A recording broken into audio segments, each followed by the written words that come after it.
রহমাতুল্লাহি ওয়া বারাকাতুহু। আলহামদুলিল্লাহি রাব্বিল আলামিন, আসসালাতু ওয়াসসালামু আলা সাইয়্যিদিল মুরসালিন ওয়া আলা আলিহি ওয়া সাহবিহি আজমাইন।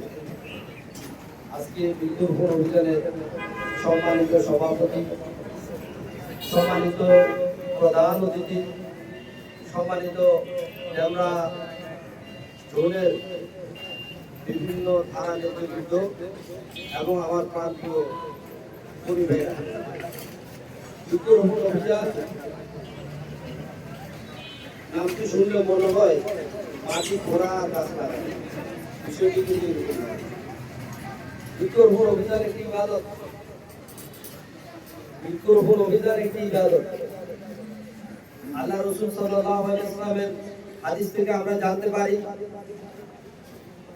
যদি কোনো ব্যক্তি কিয়ামতের সংবাদ পায় আর তার হাতে যদি একটি গাছ থাকে, সেটি যেন রোপণ করে, তাহলে কিয়ামতের এই ভয়াবহ সংবাদের মাঝে আল্লাহ রাসূল গাছ লাগানোর জন্য নির্দেশ দিয়েছেন। কেন দিয়েছেন? আজ থেকে 1400 বছর আগে আল্লাহ রাসূলের নির্দেশনা আমরা অনুধাবন না করতে পারলেও আজকে আমরা অনুধাবন ফিরে করতে পারছি। প্রিয় ভাইরা আমার, আমাদের এই পৃথিবীকে ক্ষতিকারক বেগুনি রশ্মি থেকে রক্ষা করে স্তর, এটাকে আমরা ওজোন স্তর বলি। আর প্রতিনিয়ত কার্বন নিঃসরণের কারণে এই ওজোন স্তর হালকা হয়ে যাচ্ছে। ওজোন স্তর হালকা হওয়ার কারণে অতি বেগুনি রশ্মিগুলো পৃথিবীতে আসে এবং আমাদের স্কিনে পড়ে, স্কিনের ক্যান্সার থেকে শুরু করে পরিবেশ বিপর্যয় হচ্ছে।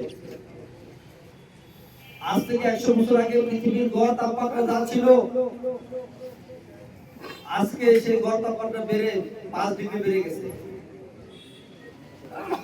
যেখানে বরফ জমা ছিল, সে বরফ জমা ক্ষয়ে যাচ্ছে, সমুদ্রের উচ্চতা বেড়ে যাচ্ছে।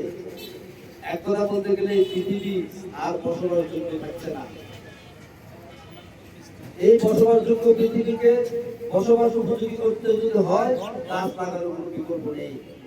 এই জন্য আল্লাহ রাসূল সাল্লাল্লাহু আলাইহি ওয়াসাল্লাম আজ থেকে 1400 বছর আগে এই গাছ লাগানোর গুরুত্ব অনুধাবন করে এই হাদিসটি বলেছিলেন। প্রিয় ভাইরা আমার, গাছ লাগানো শুধু একটি ইবাদত নয়, এটি একটি সাদাকায়ে জারিয়াও বটে। এই সাদাকায়ে জারিয়ার মাধ্যমে একজন ব্যক্তি যদি একটি গাছ লাগায়, ওই গাছ থেকে যে ফল উৎপাদন হয়, ওই ফল পশু খাক, পাখি খাক, মানুষ খাক, যে খাক না কেন, তার আমলনামায় অটোমেটিক সব উঠতে থাকে।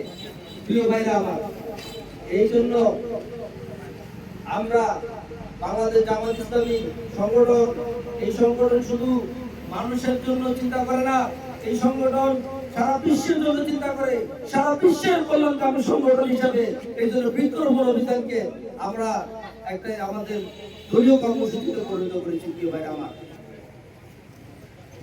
এই কর্মসূচি সফল হোক, এই কর্মসূচিতে সম্পূর্ণ একাত্মতা প্রকাশ করে আমি আমার বক্তব্য এখানে শেষ করছি। আমার তৌফিক